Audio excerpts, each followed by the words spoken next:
Okay, good afternoon class. So, before I start, just allow me to introduce myself. So, I am Dr. John Manigua. Just call me Sir Darren. So, my assigned number is number 30. So, this is the topic of our group.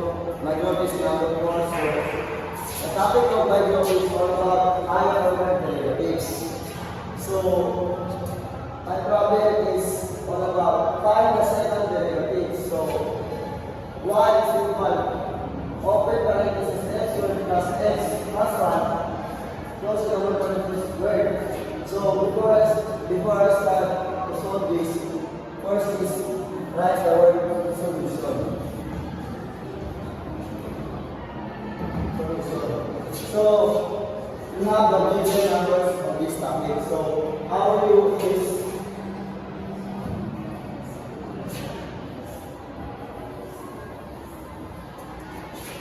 u is equal to x squared plus x plus 1.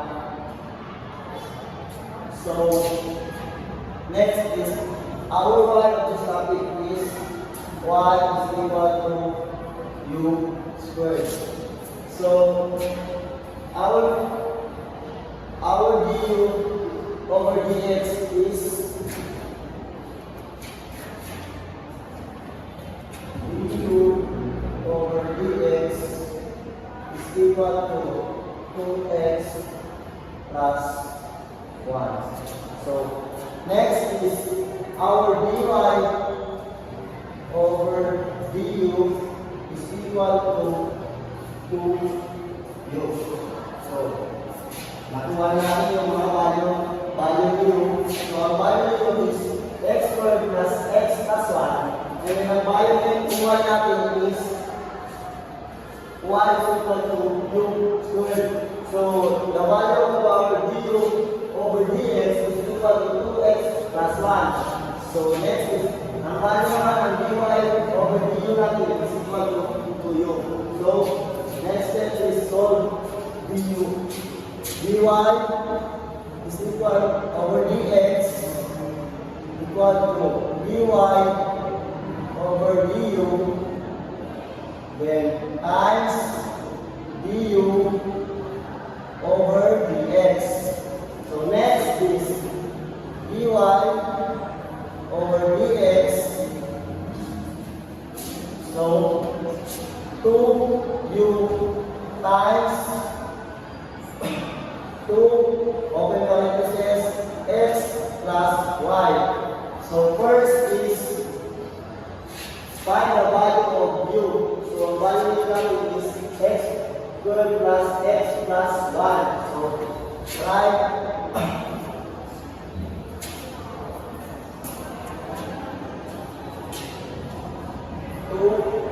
the value of u is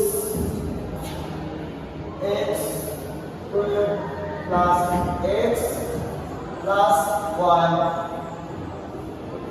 Open parenthesis, then the value copy this.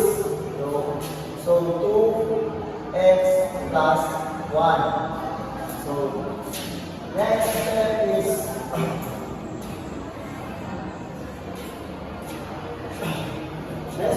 multiply these two. I-multiply natin up to sa given na number given na u. So first is 2 times x squared is magiging 2x squared, then magiging positive. So 2 times x is magiging 2x.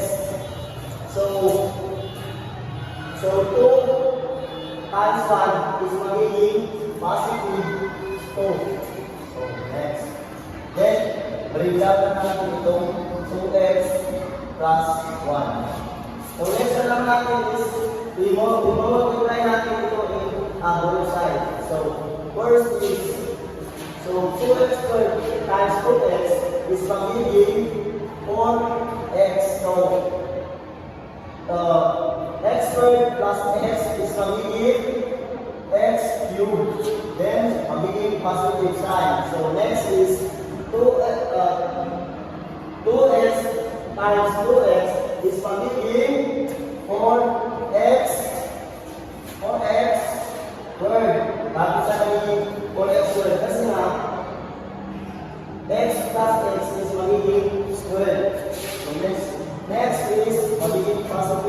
sides up. Then, the next natin is 2 times 2x is magiging 4x.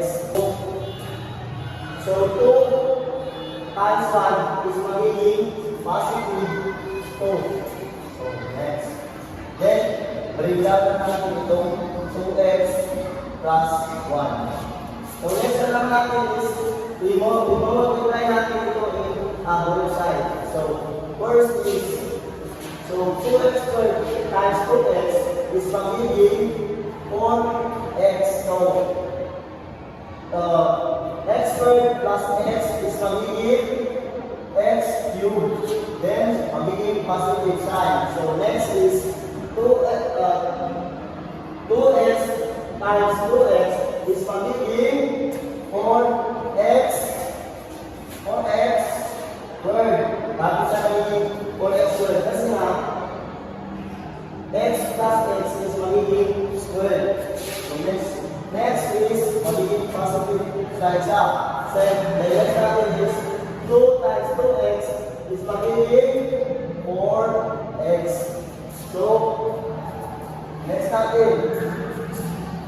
Then, tapos na tayo sa 2x. Then, next na tayo sa value ng sawa na tayo. Next step natin is 2x squared times 1 is magiging negative 2x. X squared plus 1 magiging x squared. Then, magiging 2x squared. 2x times 1 is magiging positive 2x. Next natin is 2 times 1 is magiging negative 2. So, see tayo. So, our first derivative is d1 dx is equal to d1 dx.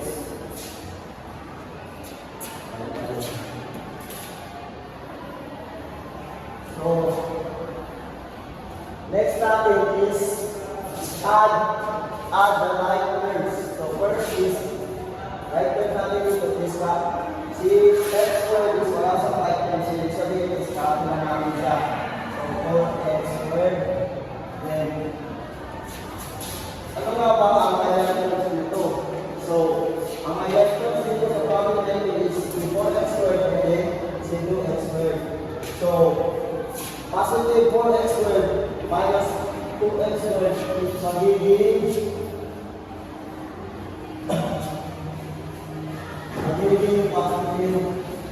6x squared. Then 4x plus 2x is magiging 6x. Then, copy na natin si 2. No. Next natin is find the second derivative. So, next na tayo is d squared over dx squared. Dx squared is equal to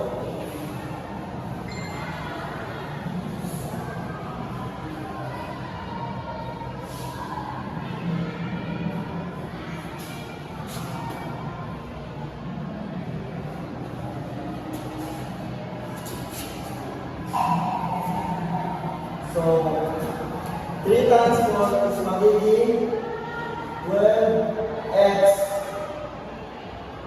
Then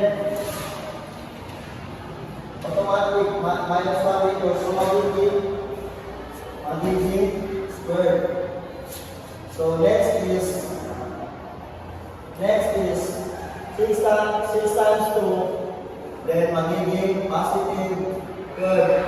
So automatically minus 1 dito, ang magiging value ng x natin is x na lang, wala nang square. So second is copy na lang ang 6 kasi nga wala na sa power, kaya i-multiply na lang natin siya sa x, so magiging 6 na lang siya, magiging positive 6. So next natin is magiging equal 6 open parenthesis, 6 divided 12 is magiging 2x squared. Copy na natin ang sign na tinawagin. Positive sign. Then, next is 6 divided 12 is magiging 2x. Then, positive sign, then 6 divided 6 is magiging 1. So, yun lang ako sa mga